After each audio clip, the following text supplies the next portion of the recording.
zufrieden. Ich weiß, dass mehr in dir steckt.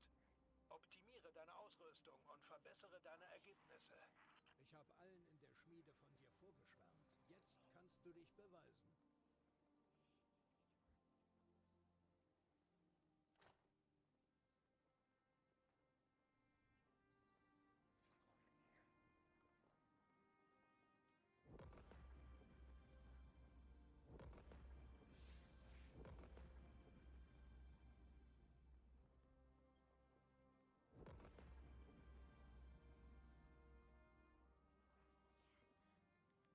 Raus damit. Was liegt dir auf dem Herzen? Ihren Zweck? Das müssen wir jetzt testen. Die Vorhut wird deine Leistung bewerten. Bin gespannt, wie du abschneidest.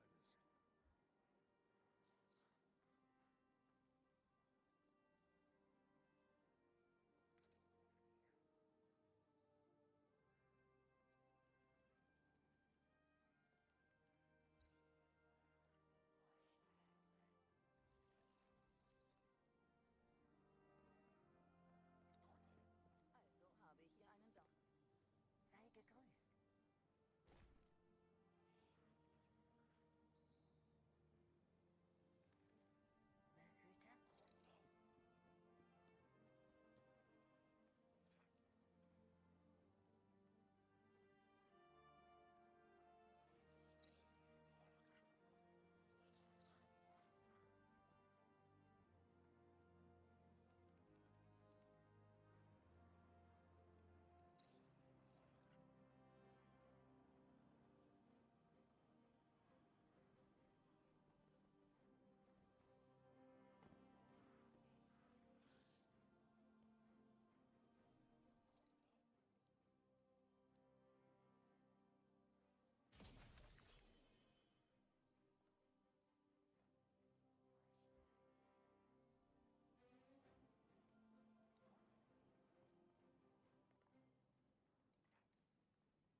ganz ohne Spleißen.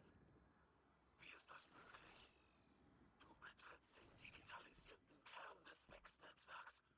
Du bist in großer Gefahr. Und trotzdem spüre ich tief im Inneren ein schwaches Signal, das fragt, nein, dich auffordert, es weiter zu erkunden. Das Signal kommt von der Radiolaria, die um uns herum fließt. Sie fließt durch das gesamte Vex-Netzwerk. Es ist keine Stimme, sondern nur winzige Schwankungen im radiolarischen Mikrogitter. Falls es noch einmal spricht, versuche ich es zu übersetzen.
das ganz ohne Spleißen.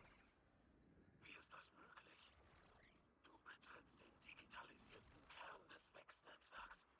Du bist in großer Gefahr.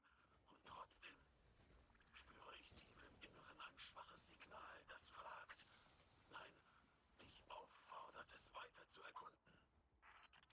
Das Signal kommt von der Radiolaria, die um uns herum fließt. Sie fließt durch das gesamte Wex-Netzwerk. Es ist keine Stimme, sondern nur winzige Schwankungen im radiolarischen Mikrogitter. Falls es noch einmal spricht, versuche ich es zu übersetzen.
Bitte ruft es nach. Hilfe. Nein. Nein, das ist falsch. Das Signal ist undeutlich, aber ziemlich beharrlich.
Der Weg steht dir offen. Und das ganz ohne Spleißen. Wie ist das möglich? Du betrittst den digitalisierten Kern des Wex-Netzwerks. Du bist in großer Gefahr. Und trotzdem spüre ich tief im Inneren ein schwaches Signal, das fragt. Nein, dich auffordert, es weiter zu erkunden. Das Signal kommt von der Radiolaria, die um uns herum fließt. Sie fließt durch das gesamte Wex-Netzwerk. Es ist keine Stimme, sondern nur winzige Schwankungen im radiolarischen Mikrogitter. Falls es noch einmal spricht, versuche ich es zu übersetzen.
ganz ohne Spleißen. Wie ist das möglich? Du betrittst den digitalisierten Kern des Wex-Netzwerks.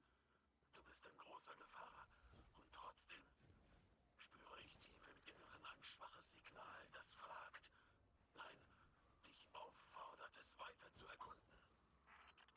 Das Signal kommt von der Radiolaria, die um uns herum fließt. Sie fließt durch das gesamte Wex-Netzwerk. Es ist keine Stimme, sondern nur winzige Schwankungen im radiolarischen Mikrogitter. Falls es noch einmal spricht, versuche ich es zu übersetzen.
das Signal, das dich ruft.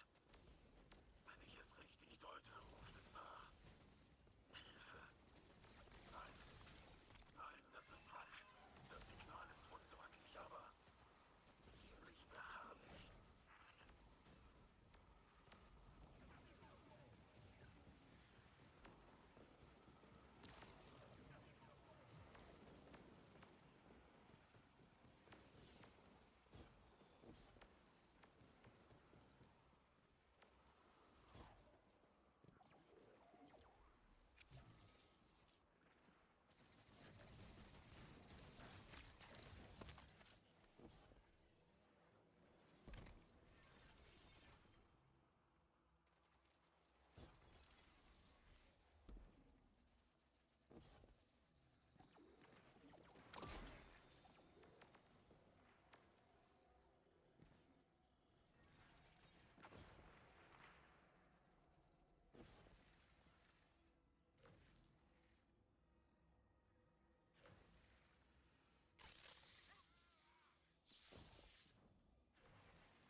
das ganz ohne Spleißen.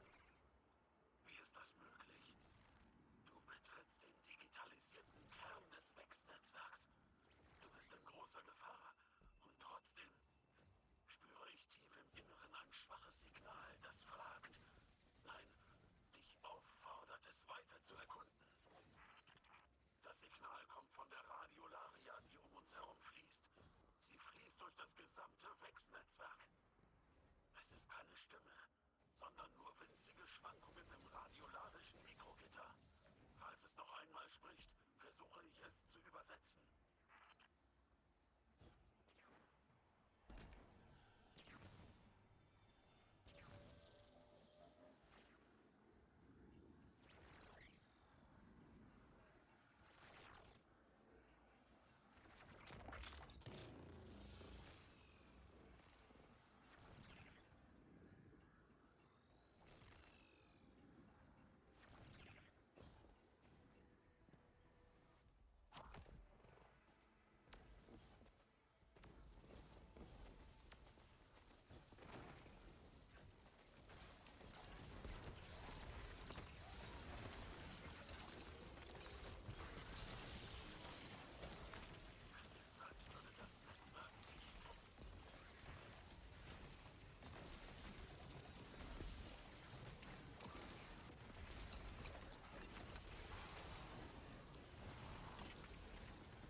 of a renegade. Take it away. This is Destiny with the Star Wars lens, like this really cool combination that hasn't been done before. I can't wait to take a Praxic Blade to Mars. Don't be a ridiculous fan. Just stay cool. Wait, we gotta swat it up and play through. Oh, yeah.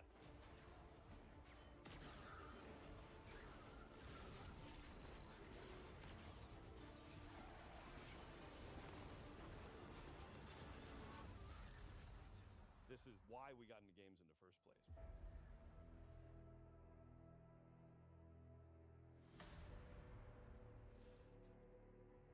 Early on, we developed this North Star, authentically Destiny, unmistakably Star Wars.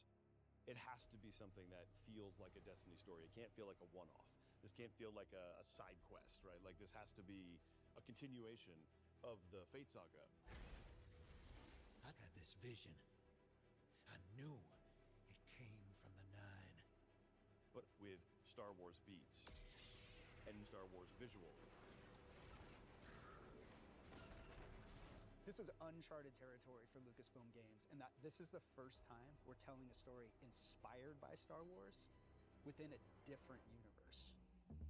At the heart of, like, I think every Guardian's identity is like this healthy, independent, rebellious streak. We were excited to actually explore that scoundrel fantasy, bounty hunters, the syndicates going out and doing jobs with a ragtag team. We took inspiration from Star Wars to ensure the scale, visual language, soundtrack, and cinematic storytelling in Renegades delivered on everything fans will have come to expect from the franchise. The Praxic Blade collaboration stands out to me. Because lightsabers are so iconic, it was absolutely critical to get that balance right. The team at Lucasfilm Games was just so solutions focused. It wasn't, it has to be this way. It was a lot of back and forth and asking questions about how would this work? Well, let's talk about it. All right, so we need a different energy source. Okay, what would that look like? It was all about, like, what is best for the player. When we announced this collaboration with the studio, James may or may not have been wearing a fighter pilot helmet. Yeah. Destiny and Star Wars shared that same beating heart. I was like, oh, this is gonna be special.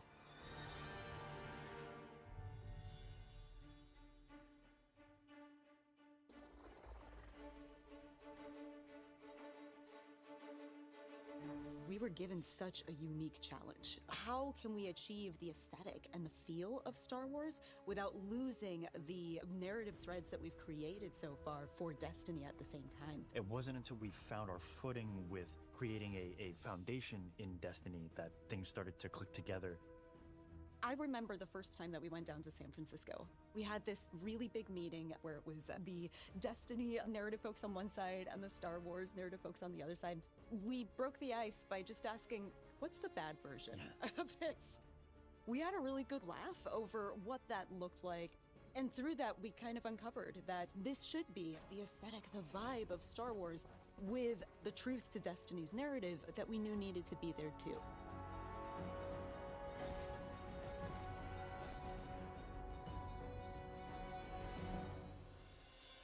We begin 2 months after the Edge of Fate has happened. The world has moved and changed, and we're still trying to figure out what Binding the Nine means.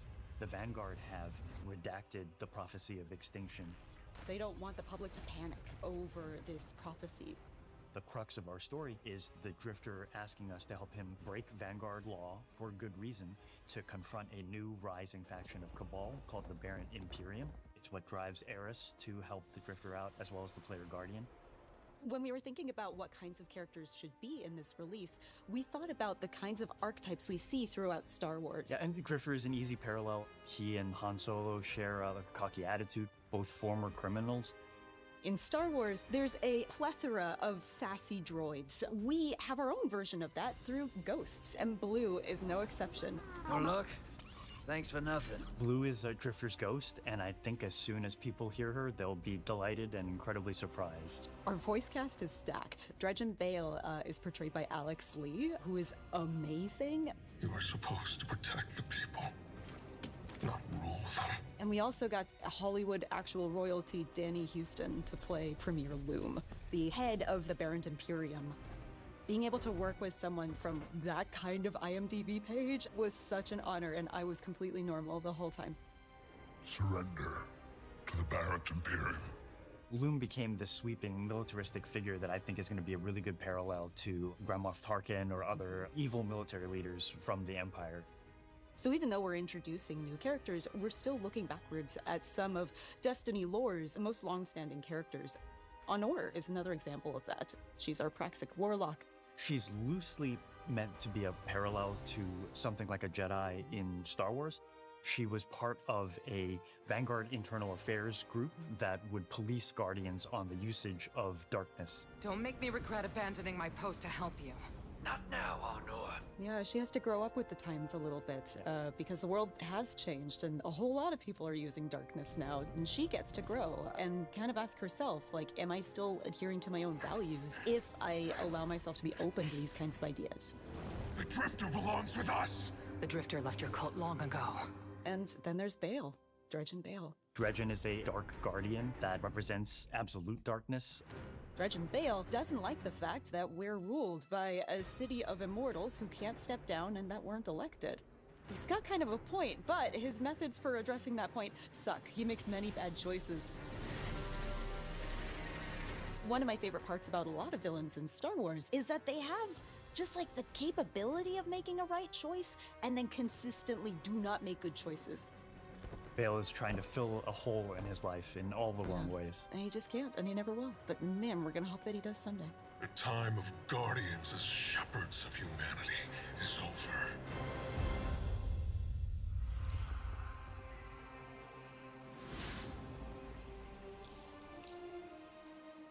This has been an opportunity where you love Destiny, you love Star Wars, you want to do something with both. What are you going to put into it? Oh my God, it was such a challenge at first, finding that sweet spot of how do we make something that can live in both worlds and not feel out of place in either, but also feel totally new and exciting. It wasn't always about where do we find the exact middle ground, 50-50 Star Wars and Destiny, because at that point, you're feeling almost a little derivative. Mm-hmm. There was those moments along the way when we were like, this is just Star Wars. This is not the purpose of the collaboration. We want to have something kind of new that makes you think of both. I remember when we were trying to figure out what we're going to do with our new Cabal. We started in that place where it's just Cabal wearing a stormtrooper outfit. Yeah. But it wasn't until we injected more of that weird alien design of a lot of these armor sets, that was kind of what switched it over from this is too derivative to this is really working. I think it comes through in the visuals in every single map. There are little Easter eggs and little treats here and there that we hid around, and Lucasfilm Games has been awesome at collaborating with us and even putting some of their input onto our maps so we can really give the players something exciting. The switch flipped in my head like, oh, we would never have done this without this collaboration was the Syndicates. Yeah. We're going places with the Vex and the Elixni and the Cabal that we really weren't going to go before. Oh yeah, and trench coats. And trench coats, yeah. We have Vex in trench coats that are playing cards. It's so awesome, and I don't think we would have dared do that if we didn't have this opportunity. No, and it was the perfect time in our universe to do it too. The Star Wars fans on the team just start coming out, telling their stories about what they're excited to build, and far be it for me to get in the way.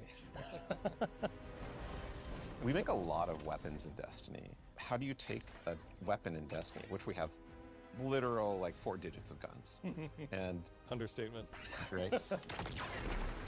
And make something that feels new, but also does justice for Star Wars. And Blaster was really obviously the choice.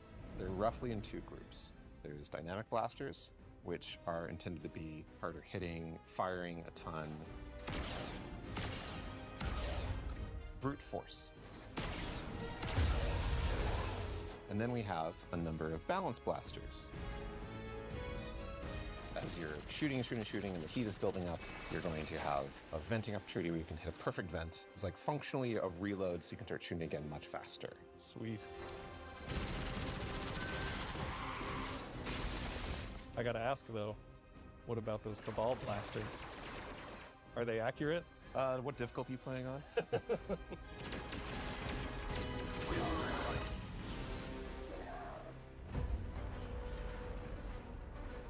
We have swords in Destiny, but we don't have a praxic sword. We don't have We a do not. lightsaber approximate. It's an exotic primary weapon that's kinetic, where you can reflect a bunch of blasts, kill enemies with it, and throw it out and get a ton of damage.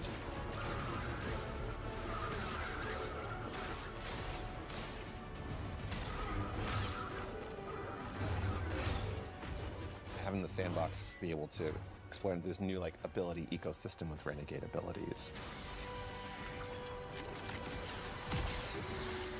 We've taken so much of this opportunity and turned it into what we can grow.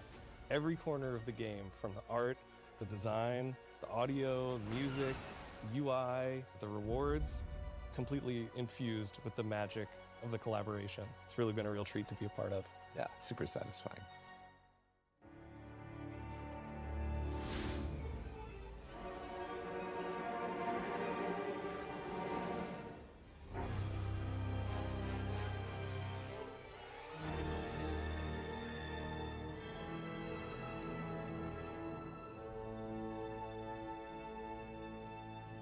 Good morning, everybody. Didn't mean to wake you up with that beat, sorry. The overarching theme for this was to create a score for this release that felt like it was cohesive as a whole. We're all talking to each other and collaborating with each other.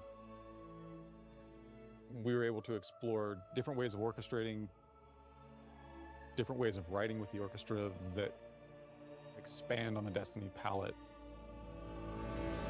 and make it fresh and new.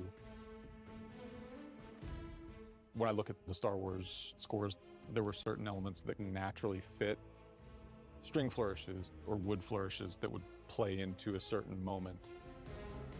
When it's like, oh, I know I want something to feel more Williams, so I'll push it, not this Williams, the John Williams. I'll push it more in that world. Another thing too is the amount of percussion. I had some ideas that felt more full-on Star Wars, and once you flesh out the percussion arrangement, it instantly sounds more Destiny as a result. For me, a lot of it was about framing, where when I use a lot of the Destiny themes, how I set them up and how I'm transitioning in and out of moments are much more Star Wars-y in terms of the harmony and orchestration. I think the most exciting part about this was the opportunity to work with these guys and Mike. You definitely made it a point to kind of bring us together and listen to each other's music. But Brendan, you wrote something with the most beautiful oboe solo in it, and it drives me nuts that I didn't think of it first. No one wanted to follow Brendan is what it came down to. Brendan's cues just sound amazing from the start.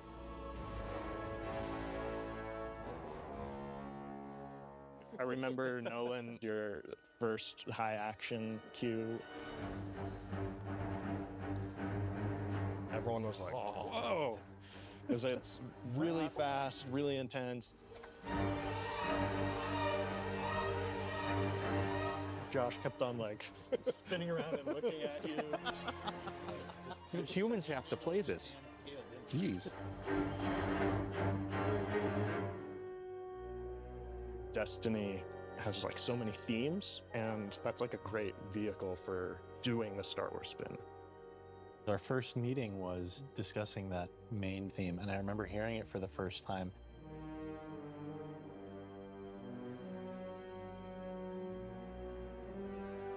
And everybody kind of perked up when we all heard it. We're all having ideas that were just a little bit different from one another. That was all sort of impacted what the final version of the theme was.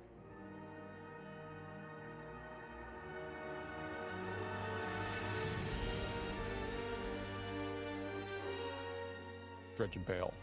That kind of teed off the main theme, and the fact that we were exploring the idea of this kind of anti-Guardian character set in this story of scoundrels. We wanted something that would be a backbone to tell a longer arc story. It has a layer of ominousness to it. It has a layer of mystery to it, but it can be turned other ways. I felt a sense of menace. Yeah.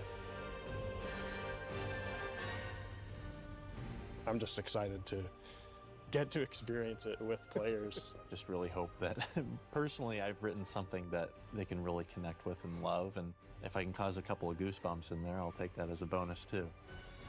I hope players get taken on a journey that inspires them and makes them feel like this world is really unique and really special. My favorite feeling as a creator is getting to watch someone's look of like absolute surprise. I want players to feel hope, that exciting, boundless potential that Destiny has, and world of possibility that Star Wars unlocked.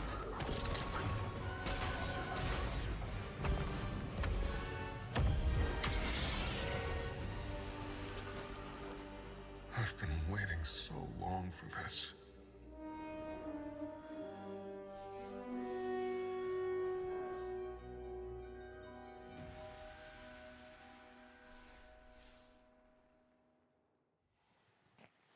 All right, welcome back to the Cantina.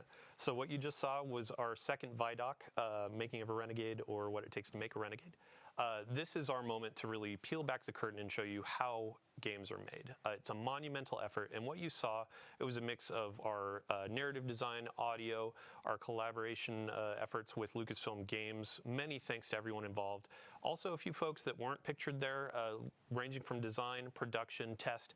Even a shout out, I got to give it to IT for keeping our computers running, and our services folks too for keeping our servers running. So today we're going to be talking about the Lawless Frontier. This is our new activity coming with Destiny 2 Renegades, and we have three developers on our couch to talk us through what we're seeing. It'll be a fun deep dive. So without further ado, let's get some introductions.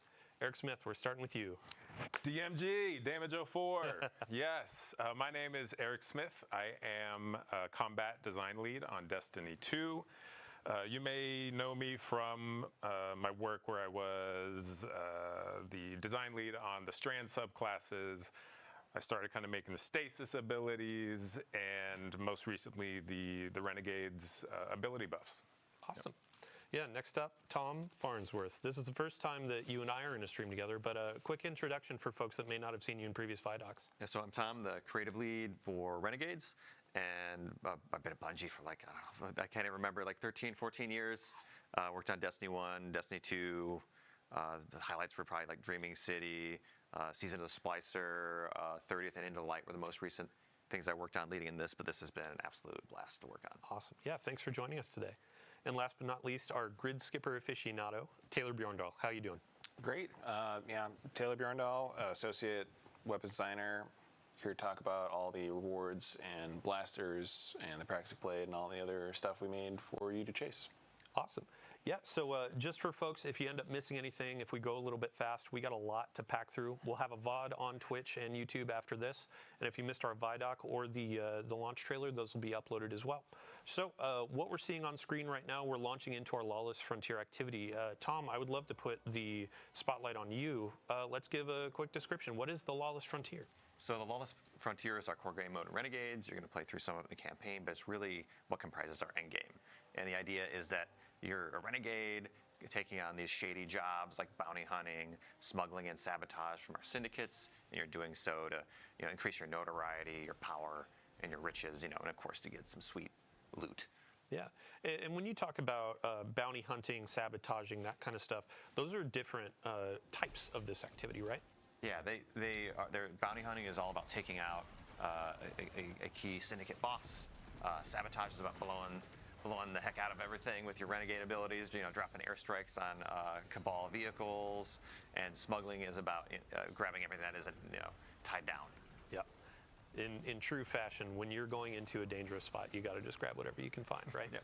So today we're going to be focusing on a bounty hunt, and I believe you said this is kind of like a quintessential Destiny vibe of an activity, right? Yeah, it's probably the closest to a traditional Destiny activity, but you're going to start in the ready room, which is kind of a unique experience, and you're going to be able to pick your renegade abilities in there from your little shank buddy that's in there. You'll hop aboard Hawk, and you'll drop down to the destination. You can see we're already in on one of the Mars maps that we have. There are all these jobs take place across Mars, Venus, and Europa, and there's 2 maps on each destination. This is Hellas Fortitude, and right now we're doing a bounty hunt, and we're working to draw out the intel officers to track down where our target is. After this, there'll be resurgence of the security forces of that target. They'll have a classic boss fight, but with a bunch of wrinkles thrown in for gameplay here of things, hazards that are at play, your abilities, maybe an invader, which we'll talk about later, and then you'll exfil with your bounty and get some loot and take that back to our social space, Tharsis Junction, where you'll be able to spend your currencies to buy some of the cool blasters, or maybe some of the cosmetics and customizations for the Praxis Blade we're going to talk about later. Awesome. Yeah, and I mean, so as we're going through this, we're going to be seeing a lot of abilities that players know and love on screen, but we have new abilities, renegade abilities, that are going to be for this activity. And Eric, you're going to be our person of knowledge here. Yeah. What do we got on screen? Yeah, so Renegade Abilities is a new ability system we have in Renegades. What you do is we have a brand new button for you to press. It's going to be R3 on the controller and then Z on the keyboard. And that's going to kind of switch you into a different mode that gives you new abilities for your grenade and your melee. That sends out one of these tokens. We have here on the screen, you can see we have one called Revitalize that heals you and provides you with ability energy. And then we have the other one, which is the Deflector Shield, which is this zone I can sit inside and shoot out of, and it blocks all the incoming damage. It's also going to, for my allies who are inside the shield, it will amplify them and then jolt any enemies who pass through it. And all of these have 7 levels of upgrades. So when you first start, they will have certain functionality and certain strength, and as you upgrade them, they're going to get better and better. And they really change the gameplay, right? Like they're kind of these pocket supers almost, that as a hunter, I'm able to be like, I'm going to build support, right? I'm going to choose these 2 support renegade abilities and make sure my team has what they need to survive this tough environment.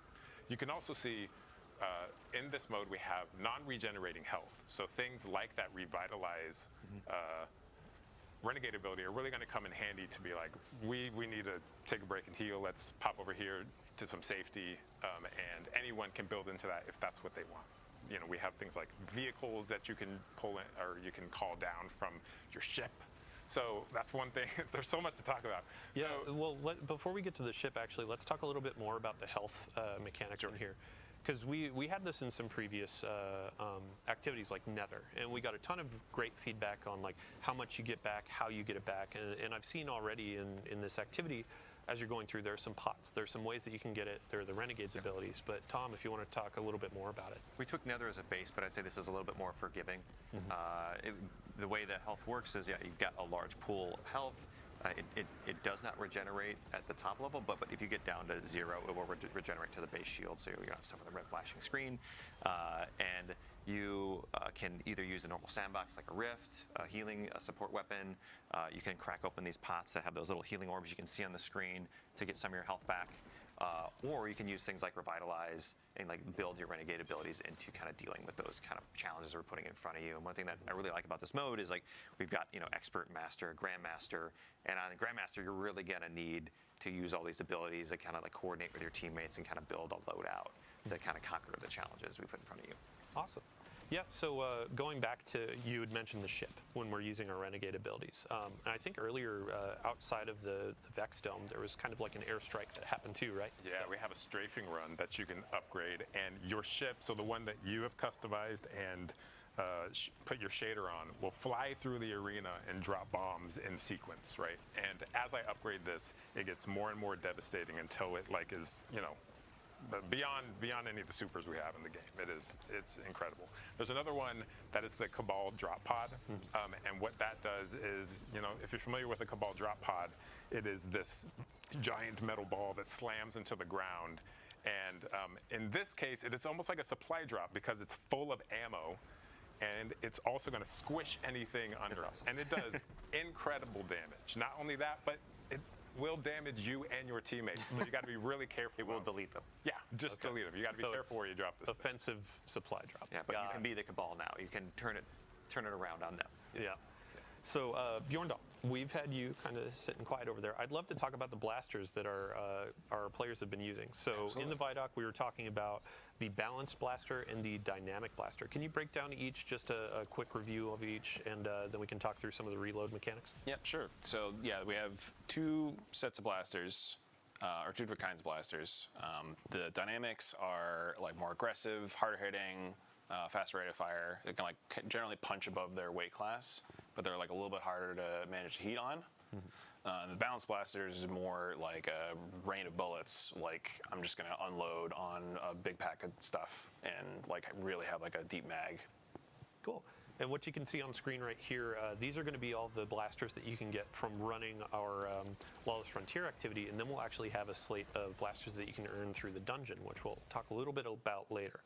But yeah, when it came to really balancing blasters and bringing them into Destiny as a new kind of weapon type, I would love to hear what were the challenges, what was some of the fun in developing those things with the team?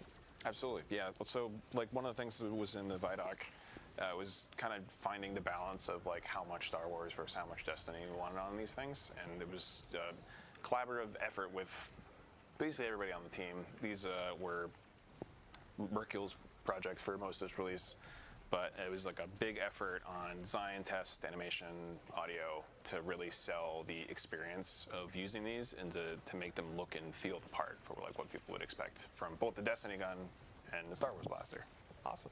Yeah, I mean, since we're on the topic of loot and gear, our Guardian right now is using the new Praxic Blade and also getting smashed by a Cabal drop pod.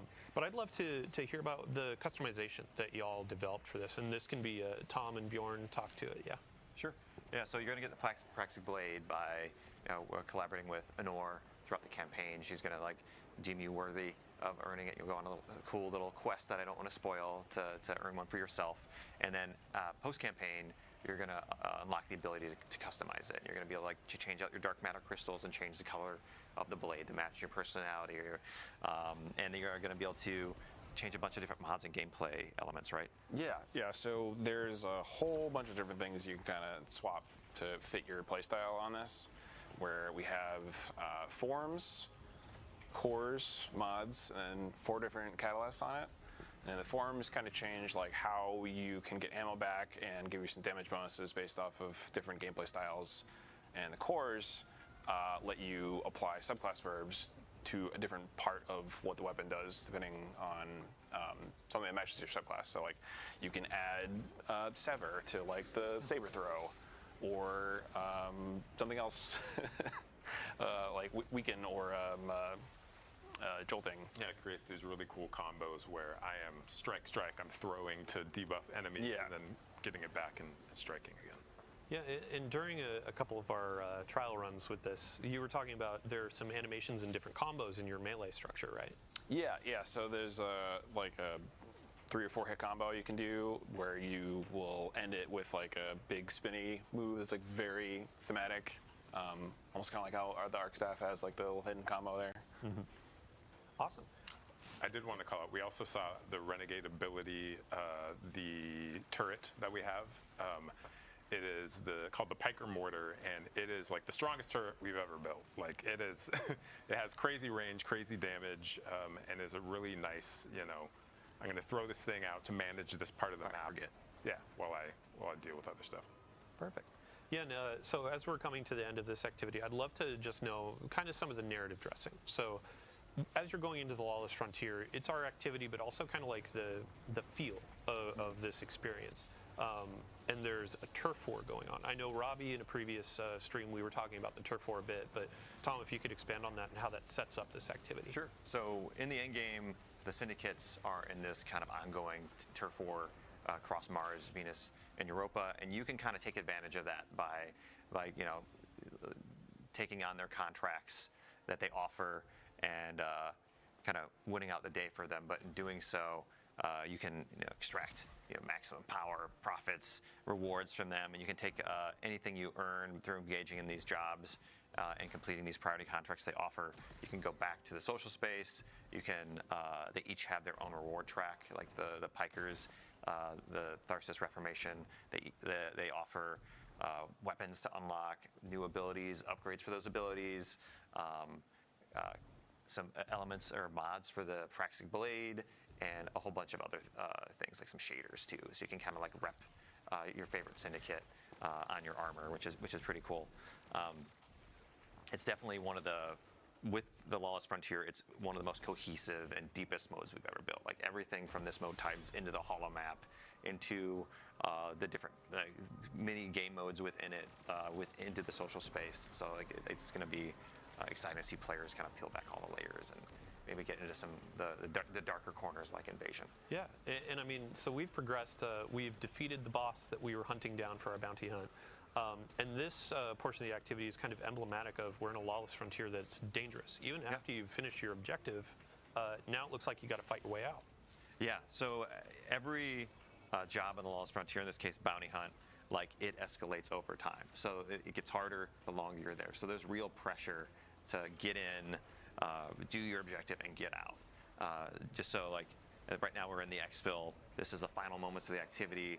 You send up a flare, you call your ship in, the Cabal are pouring down on you here, you're throwing out your renegade abilities, and you're just trying to survive until your ship gets there. In this case, each of the 3 jobs, bounty hunt, smuggle, and sabotage, have their own unique mechanic.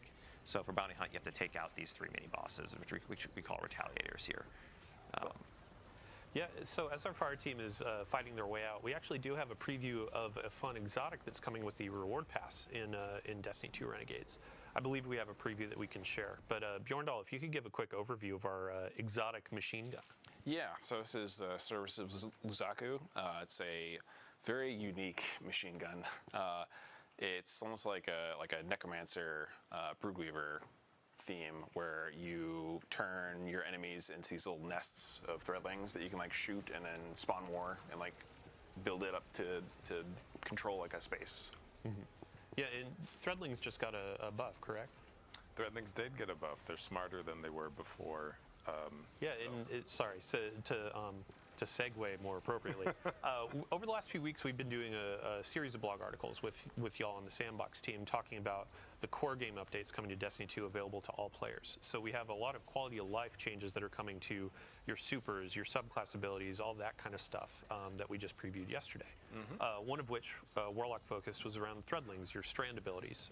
Yeah, if you want to cover that really quick. Yeah, so you can see here the Warlock is moving while rifting, which is a huge kind of quality of life upgrade that allows you to dodge attacks, get into cover, close the gap while you're casting your ability. Works really well with the new Warlock exotic as well. So there are, if you haven't seen that article we put out yesterday, please check it out. There's a lot of great buffs. We've shown hunters a lot of love. We love our hunters. We want them to feel powerful. Yeah, we saw some feedback with the exotic tuning article. Hunters were like, "Sure, wait, I want to see more." Which in the future we will definitely have more. But in the abilities preview, talk about the future, but we can't. But because there's a lot of exciting hunter stuff that we are working on. So with the abilities updates for hunters, Golden Gun got a pass? Yeah, so Golden Gun got a pass, does more damage, and now scorches on impact. We fixed an issue where you had to step outside of your well to get full damage. Now you can stay in the well. Outside of that, we saw in the gameplay gunpowder gamble. If you throw it and you shoot it before it explodes naturally, it does more damage, more radius, and also spits out little kind of seeker projectiles. Yeah, and as we're getting our loot, we need to cover the Titan changes for Sentinel. Sorry? Sentinel. Yeah, the big. Yeah, Sentinel Shield. We're excited about this one. So Sentinel Shield is getting a shift a little bit. A bit of a rework, right? Yeah, a bit of a rework. The usage rates weren't great, and we want to provide something that is kind of on par with Well, as far as like, what am I going to take into a raid to support my team? So in Renegades, your Sentinel Shield, as you're holding it up, your allies behind your shield are going to auto reload, and there's just kind of rhythm to it. So if you can fire at the right time, you can just like rocket, rocket, rocket. So like the actual like damage increase is big. Mm-hmm. Not only that, but as I guard my enemies and the shield takes damage, I'm charging this bar up that charges up my shield throw. And at full charge, that shield throw is going to do Thunder Crash level damage, which, depending on how players use it, maybe you even get 2 of those out of a single super. Like it's strong. And that's what we want, right? We want to provide that power fantasy to players. I think this era of Destiny is like fun first. Yeah. We want players to have a great time and feel overpowered. I'm going to hold you to it. Yeah, I honestly can't wait. But yeah, so we finished our activity, our first run of the Lawless Frontier. Now we're going to go into another. And Tom, you had mentioned invasions earlier in the stream, and this is going to be our opportunity to show a little bit of that, flavor. We're going to look at some of the UI in the orbit screens and our new holo map, and then we're going to show what it is to be invaded, new optional activity type as well, right? Yeah. So in Invasion, like you might be familiar with Gambit. This is kind of like a new take on that kind of familiar mechanic here in Renegades, and we want players that kind of take on the role of a bounty hunter working for the syndicates, tracking down these renegades that are messing up their operations, taking out their commanders, stealing their stuff. And so you get to be kind of play on the other side here. You get to play on the opposition. So you're allied with all of the enemy combatants on the field. You can kind of wade in amongst them and pick and choose the strategic moment where you want to kind of like lash out at these players and like steal their bounty. Yeah. And so how do you launch into this? So here's the holo map, just for everybody. This is kind of a standard interface for the Lawless Frontier.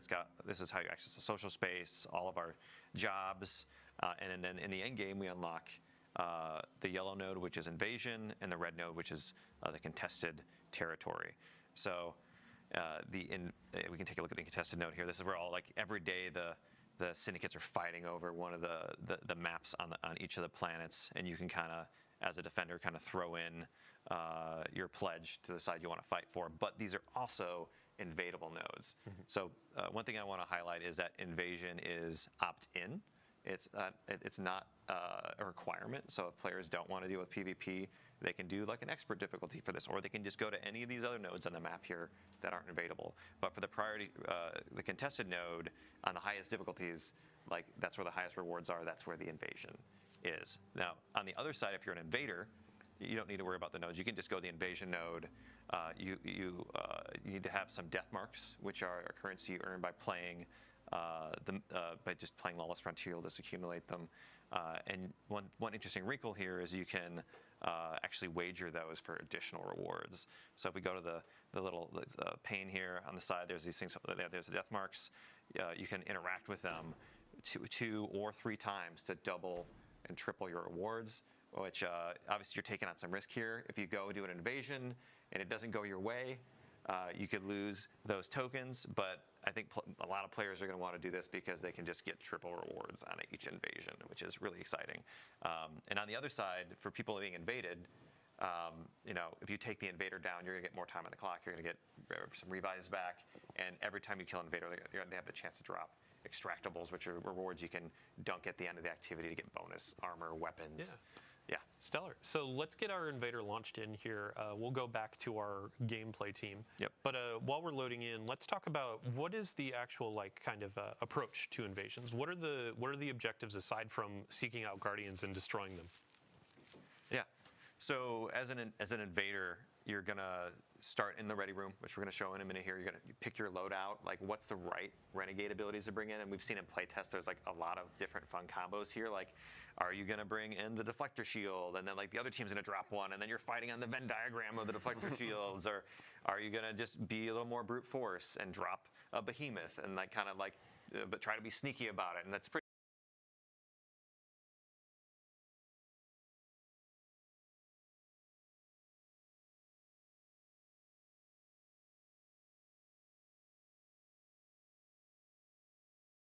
Try to be sneaky about it, and that's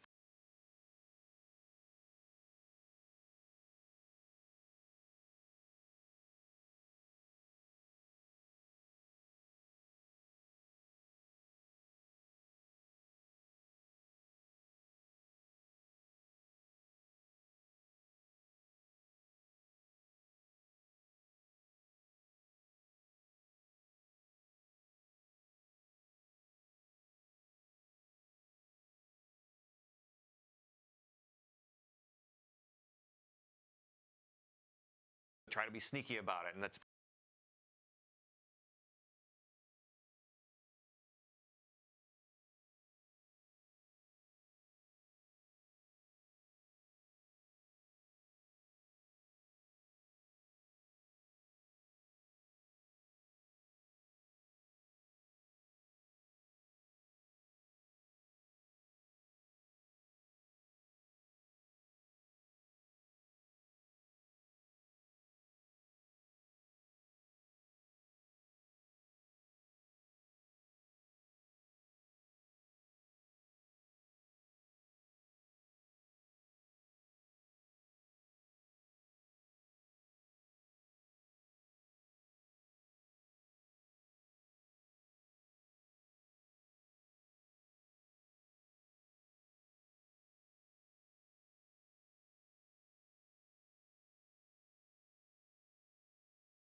and Shax is going to be handing these out.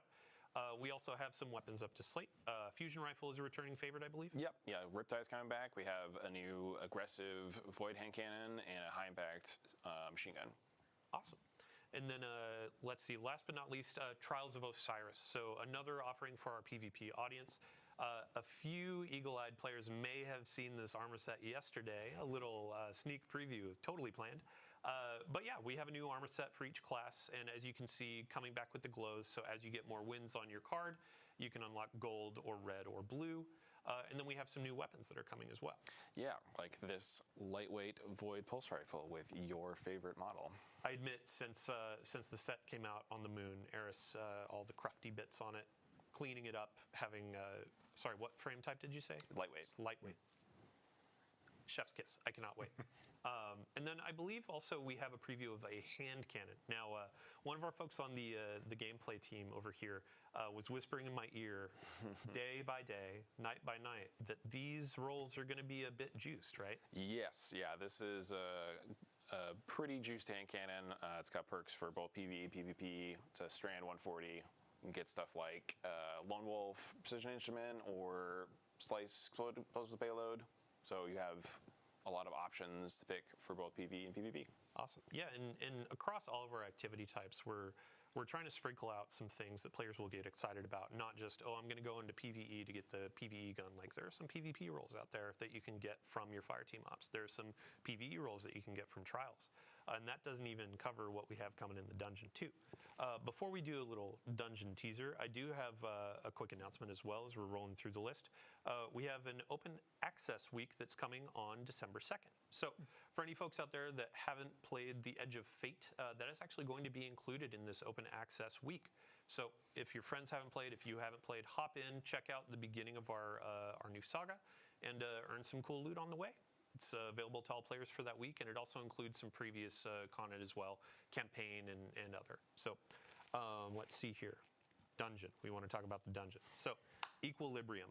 This is going to be our new dungeon. The race begins on December 13th at 10 a.m. So that's the second Saturday. We've already announced the time, but if you haven't penned it in, if you haven't gotten your fire team together, get ready for contest mode. For those that don't know what contest mode is, on day one, right at launch, this is going to be a very difficult difficulty tuned for competition. So if you want to go and try to be the world's first completion, this is your place to shine. And if you win world first, we have a cool trophy or some goodies for you. So contest mode is going to be available for the first 2 days, 48 hours of the dungeon availability. You can earn a really spicy emblem and some cool stuff as you go through that. And after world first has been declared, we will also have normal mode. So if you want to give a pass on some of that harder difficulty content, you just want to dive in and see what's on offer, that'll be there for you. So before we move on, we actually have a fun trailer to show. We can go ahead and roll it.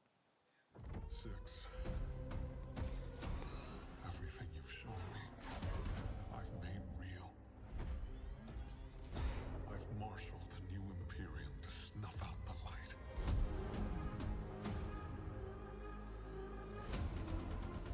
My violence is yours. You know what comes next. Give me strength.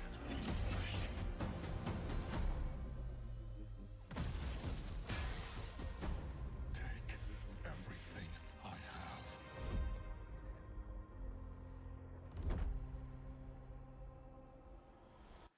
Welcome back. So watching that trailer, I just realized we actually missed something with Invasions. We were talking about the Praxic Blade and customization. Mm-hmm. There are different saber colors, correct? Yeah, there's a wide variety of classic colors that I think players are going to have fun chasing down throughout the end game and maybe even Invasion. Awesome. Yeah. I mean, we showed it on the screen. Red, Invasions. Mm-hmm. Yeah.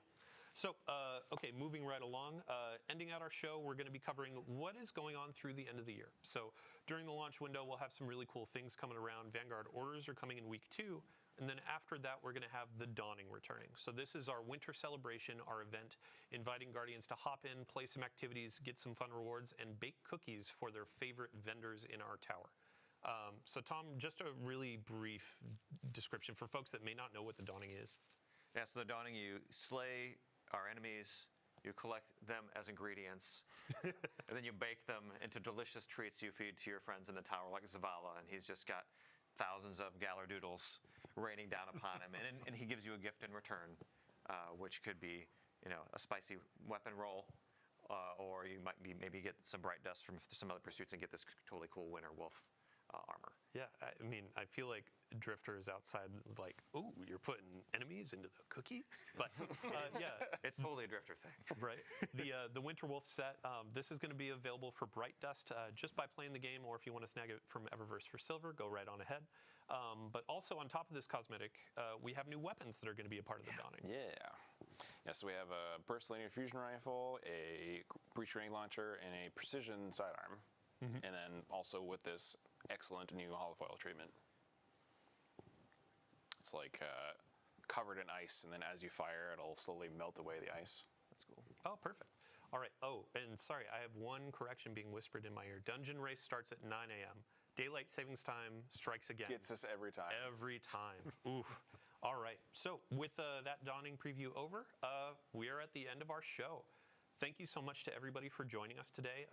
As I said earlier, it has been a monumental effort. A ton of folks throughout the team have been crafting this experience, collaborating with Lucasfilm Games, and really just making something for you, our players. And we really, really hope you enjoy it. So thank you for coming. We're going to kick it back to our launch trailer here in case you missed it at the top. And again, if you missed the Vidoc launch trailer, check out our YouTube. And after this, stick around. We're going to be handing it off to one of our community members, Leopard Stealth, a friend to us for many ages, a guardian of all time. But also, I don't believe he existed before 2004, I've been told. So, 04 or bust. Thanks again, everybody. We'll see you next time.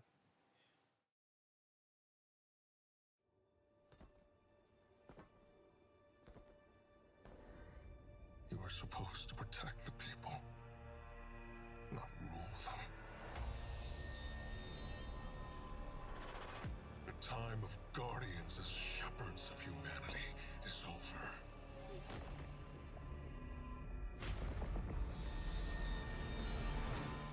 No! I've been waiting so long for this. Dredge and hope. They've shown me a vision I can't shake. New Cabal, the Verbaute Imperium, sprung up out of nowhere across the system. That doesn't just happen. It's the Nine, and I'm putting together a crew to prove it. What do you say, Weapon? Welcome to the new Mars. Now the only law on Tharsis is the gun on your hip and the light in your hands. You'll do well here.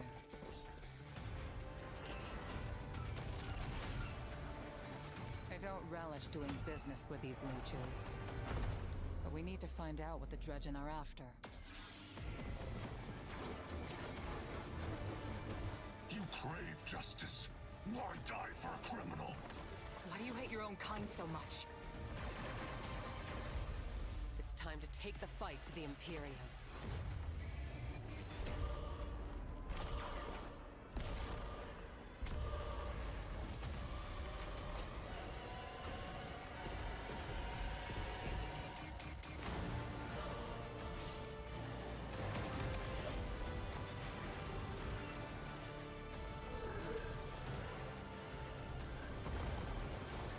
Finish it. And the Imperium is yours to lead. You will fall. The next time we meet. Only one play left.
sehe nach, ich sehe nach.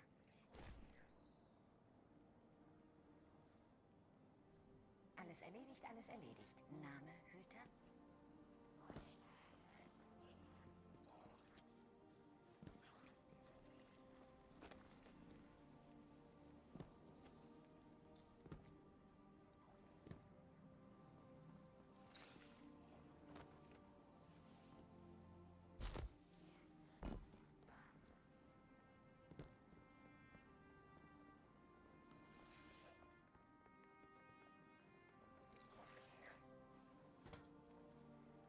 Hallo, Hüter.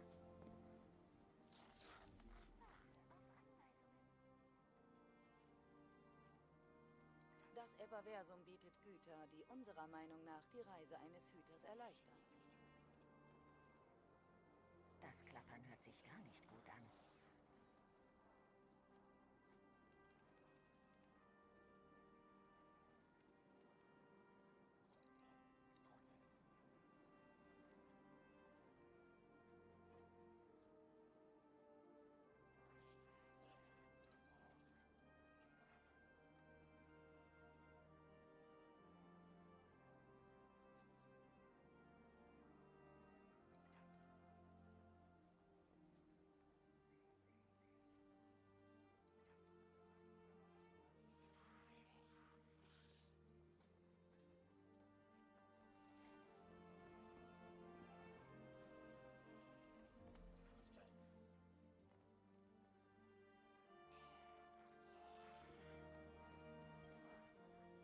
Suchst du nach etwas?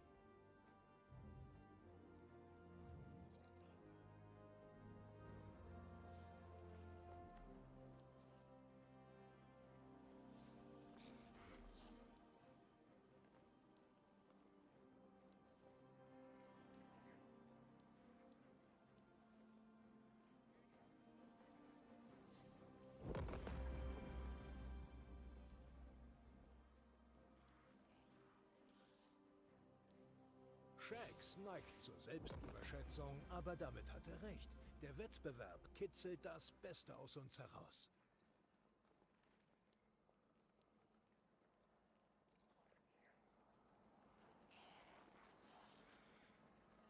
Hol das Beste aus dieser Ausrüstung.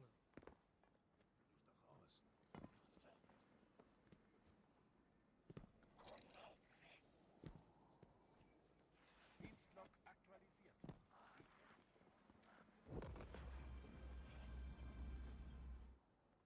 Was kann ich für dich tun?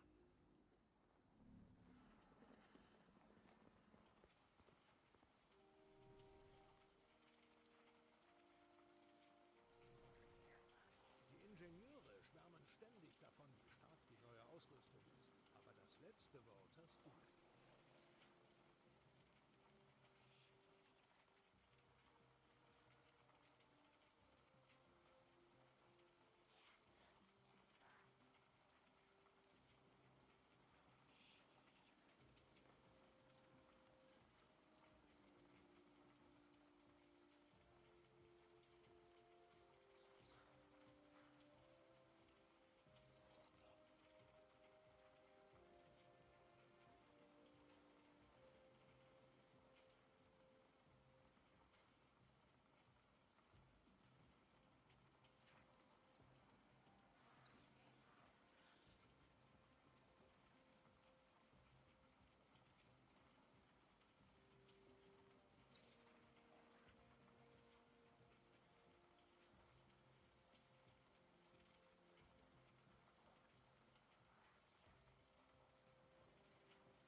Schmiede hat ein ebenso scharfes Auge auf dich wie Sorayas Falke.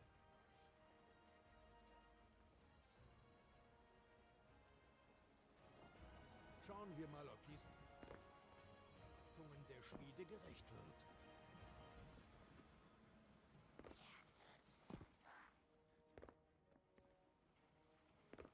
Interplanetarische Orbitalsegel. Es sind so selten Gedichte.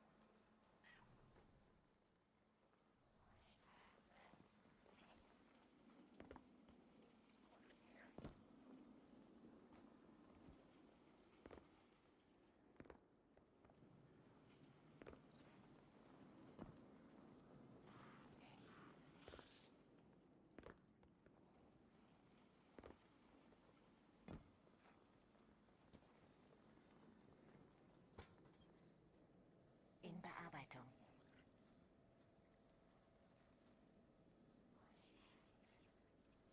Wann immer du mich brauchst, Hüter. Sie hat gesagt, sie wolle ihr Innerstes aufdecken. Also habe ich ihr einen Daumen nach oben gegeben.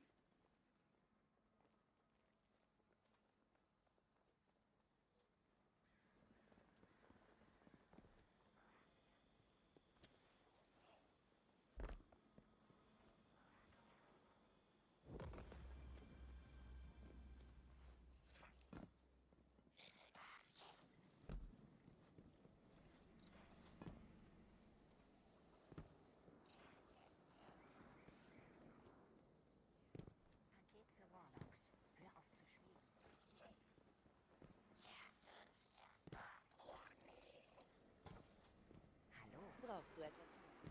Das Everversum hat was für dich.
Es mag düster aussehen, aber wir sind die einzige Hoffnung der Erde. Schaut euch um. So viele noble Hüter, neu und alt. Okay, aufgepasst. Ihr seid ein Haufen Abschaum, aber andere gibt's nicht, also müsst ihr ran. Unsere Heimat wurde attackiert. Ich war da und kämpfte gegen den endlosen Ansturm.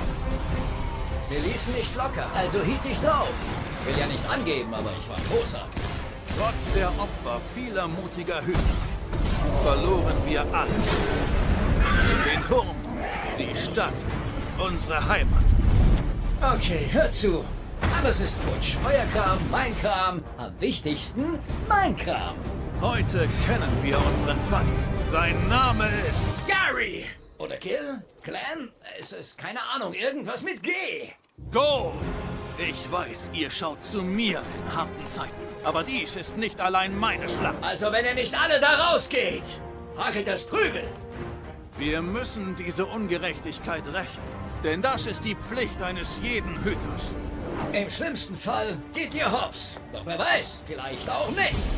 So frage ich euch, wer ist dabei? Yeah! Echt jetzt? Mann, das war inspirierend. Außerdem gibt's jede Menge Beute.